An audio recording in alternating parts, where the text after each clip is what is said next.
3 questions before we start, and I want you to hold on to all 3. First, what is the single biggest cost of owning a car? Not the one you would guess. Not the payment, not the insurance, not the repairs. There is a cost larger than all 3 of those put together, and you will never receive a bill for it. Second, if you buy used instead of new, how much do you actually save every month? The payment says one number, the arithmetic says a different one, and the gap between them is where most people lose money without ever noticing. Third, what salary does a $38,000 car actually require? Not the salary that gets you approved, because approval is easy and almost meaningless. The salary that lets you own it without quietly wrecking everything else.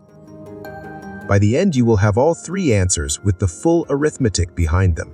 Let's build it from 2 people. Dana buys a new SUV for $38,000. Victor buys the same model, 3 years old, for $24,000. Same driveway, same commute, same 5 years ahead of them. Dana's payment is $673 a month. Victor's is $410. A gap of $263, and most people stop the math right there. Payment against payment. It feels like the whole question. It isn't, and it isn't close. Here is what makes this hard to see.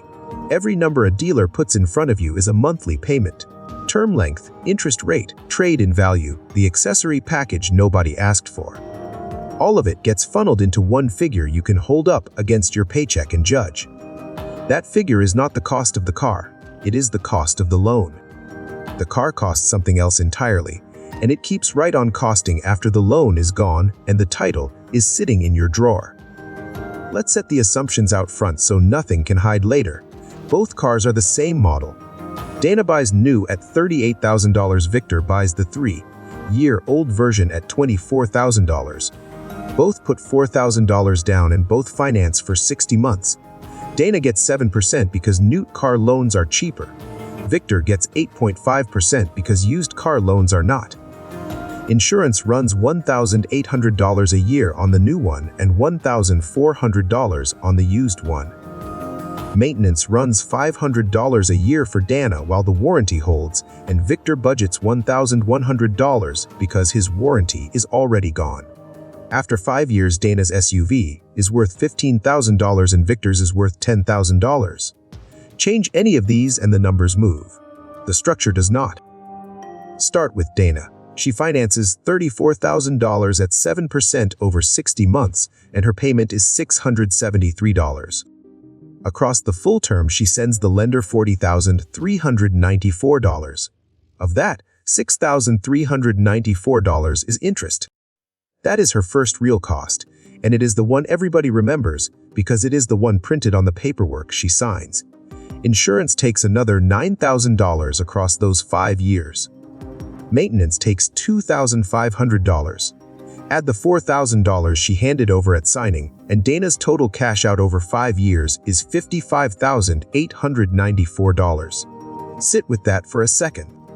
She bought a $38,000 car, and she spent $55,894 on it. But she is not out $55,894 because she still owns something when the 5 years end. The SUV is worth $15,000. She can sell it tomorrow, and that value is real money that belongs in the arithmetic. So subtract it. Dana's true 5-year cost is $40,894. Now look at where that money actually went. Interest, $6,394. Insurance, $9,000. Maintenance, $2,500. Those 3 together come to $17,894. Depreciation is $23,000. There is your first answer. The largest cost of owning a car is depreciation, and it is not close. The SUV lost $23,000 of value while she owned it, more than her interest, her insurance and her maintenance combined, and not once in 5 years was she asked to pay it. No statement, no due date, no late fee, no line item anywhere in her banking app. Hold that number, because it is about to explain everything else. Now Victor, he finances $20,000 at 8.5% over 60 months, and his payment is $410. Across the term, he pays $24,620, of which $4,620 is interest. That is less than Dana's interest, despite the worse rate, because he borrowed $14,000 less to begin with. Rate gets all the attention in these conversations. Principal quietly does more of the work. His insurance is cheaper too, $7,000 over 5 years against Dana's $9,000, because insurers price what it costs to replace the car and his costs less to replace. Maintenance runs the other direction. Victor pays $5,500 over 5 years, where Dana pays $2,500, and that $3,000 difference is the honest price of buying a car with its warranty already behind it. Add his $4,000 down and Victor's cash out is $41,120. His SUV is worth $10,000 at the end, so subtract it, and his true 5-year cost is $31,120. His depreciation is $14,000 against Dana's $23,000. Victor let the first owner absorb the steepest 3 years of the curve, then bought the same vehicle after the worst of it had already happened to somebody else. So compare them honestly, and here is your second answer. Dana spends $40,894 over 5 years and Victor spends $31,120, so Victor saves $9,775. But watch the monthly gap. The payment difference was $263 a month. The real difference is $163 a month. Where did the other $100 go? Maintenance. Victor spends $3,000 more than Dana keeping his car on the road, and that eats nearly 40% of everything the cheaper payment appeared to save him. Used cars are cheaper. They are not as much cheaper as the payment implies, because the payment is the one cost that drops while a different cost quietly climbs to meet it. Victor still wins by $163 a month rather than $263, and only one of those numbers is on the window sticker. Before the third answer, there is a number you need. Dana's payment is $673, but $673 is not what it costs her to own that SUV each month. It costs her $673 plus $150 of insurance, plus $42 of maintenance. That is $865 a month. Her real cost is 28% higher than the number she agreed to at the desk. She budgeted for $673, and she committed to $865. Victor's true monthly is $619 against a $410 payment, the same pattern in smaller numbers. This is why people who can comfortably afford the payment end up unable to afford the car. The payment was never the cost. It was the visible part of the cost. Now the fair objection, because someone is already typing it. Dana's car is safer, it is under warranty, and she is not the one standing on a shoulder waiting for a tow truck on a Tuesday morning. All of that is true. Newer cars do break less, and the $3,000 maintenance gap is precisely what she is buying. But price the trade honestly. She paid $9,775 more across 5 years to avoid $3,000 of repairs and some genuine inconvenience. That is a real thing to want and a reasonable thing to buy. It is also a $6,775 premium for wanting it, and you should at least know the size of the premium before you pay it. The second objection is about depreciation itself, that it is not real money, that you never actually feel it leave. You feel it the day you sell. Dana hands over a vehicle she paid $38,000 for and receives $15,000 in return. The $23,000 did not vanish at the moment of sale.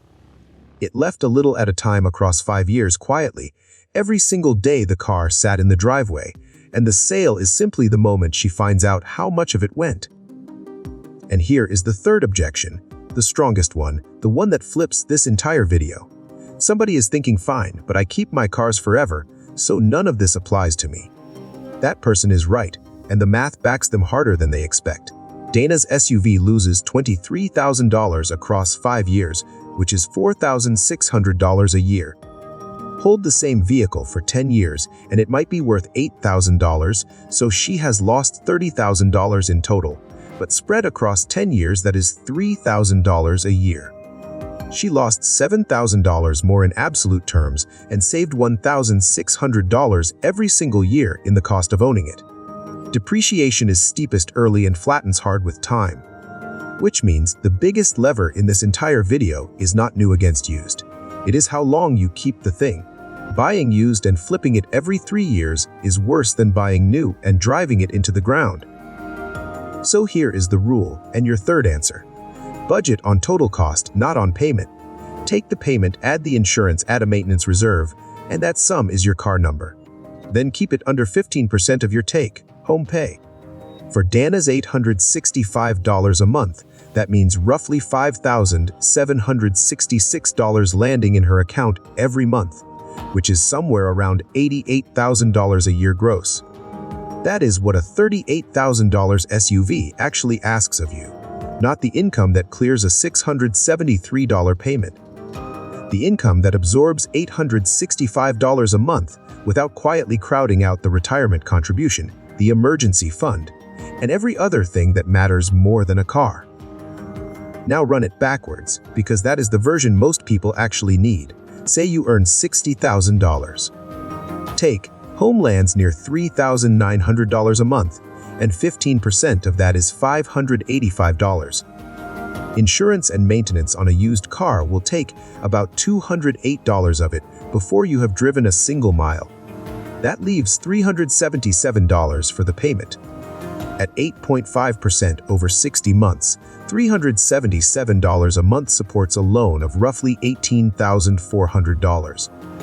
Add a $4,000 down payment and your car number is about $22,000, not the $35,000 a lender will happily approve you for. Around $22,000 all in. If that feels low, that is because the entire industry is built to quote you a payment and let you discover the cost later, one insurance renewal and one repair bill at a time. So there are your three answers.